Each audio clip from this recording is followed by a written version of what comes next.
1000 से लेकर 5000 चित्पावन ब्राह्मणों को बर्बर तरीके से मौत के घाट उतार दिया गया। कुछ जगहों पर यह संख्या 8000 से भी ज़्यादा होने का दावा किया जाता है। मरने वालों में कई महिलाएं और बच्चे भी शामिल थे। इस कत्लेआम में 20,000 के करीब मकान और दुकानें जला दी गईं।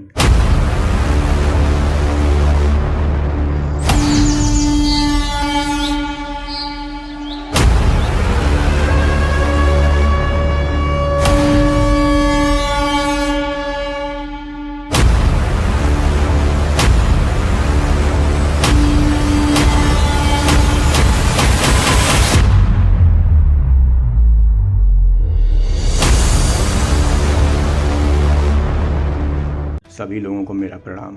हर हर महादेव, जय श्री राम। अगर मैं आपसे पूछूं कि पहला ब्राह्मणों का नरसंहार कब हुआ था, तो शायद 99% लोग यही बोलेंगे कि कश्मीरी पंडितों के साथ जो हुआ वही ब्राह्मणों का पहला नरसंहार था। परंतु आप गलत हैं, क्योंकि आपको यह बताया ही नहीं गया कि पहला ब्राह्मण नरसंहार कब हुआ था। तो चलिए आपको हम इतिहास से परिचित कराते हैं। 30 जनवरी 1948 को क्या हुआ था, ये सबको पता है। इसी दिन शाम 5:17 पर गोडसे ने बापू की जान ले ली थी।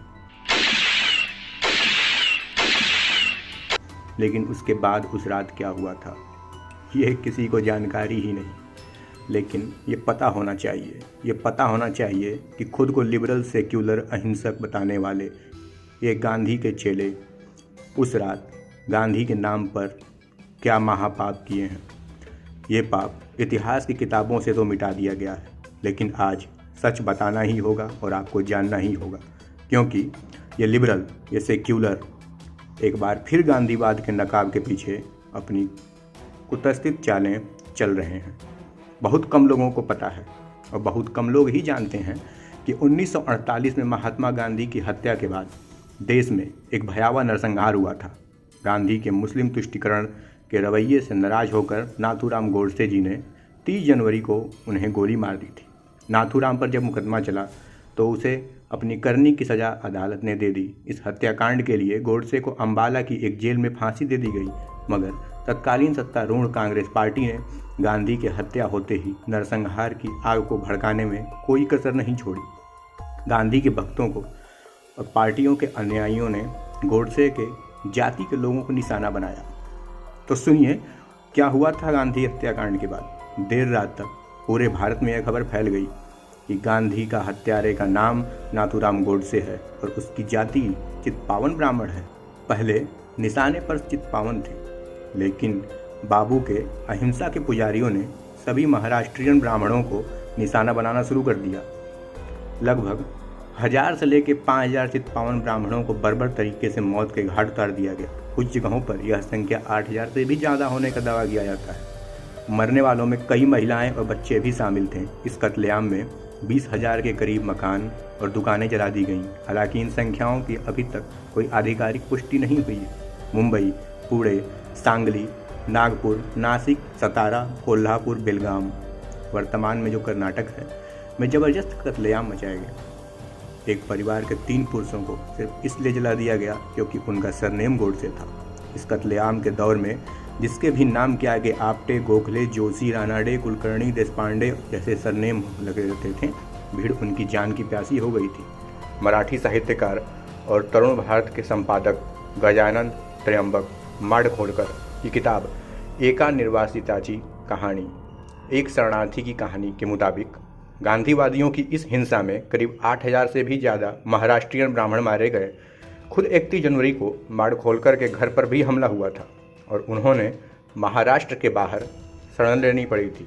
हालांकि भारत के अखबारों में यह जानकारी कहीं नहीं मिली है कि ब्राह्मणों के संग कुछ गलत हुआ था, किंतु बाहर के विदेशों के कुछ अखबारों ने इसकी पुष्टि जरूर की थी।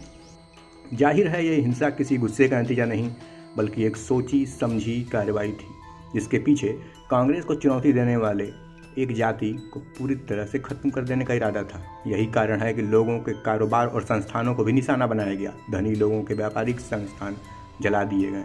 इसके अलावा यह विडंबना ही थी कि पूर्ण अहिंसा विचारधारा के समर्थक स्वयं गांधी के अनुयायी स्वतंत्र भारत में वे पहले घृणा अपराधों में से एक अध्यक्षता करते हैं। महाराष्ट्र में ब्राह्मणों के खिलाफ हिंसा का प्रकरण शांति और अहिंसा के रक्षक के रूप में मोहनदास गांधी की विरासत पर पहला दफा था।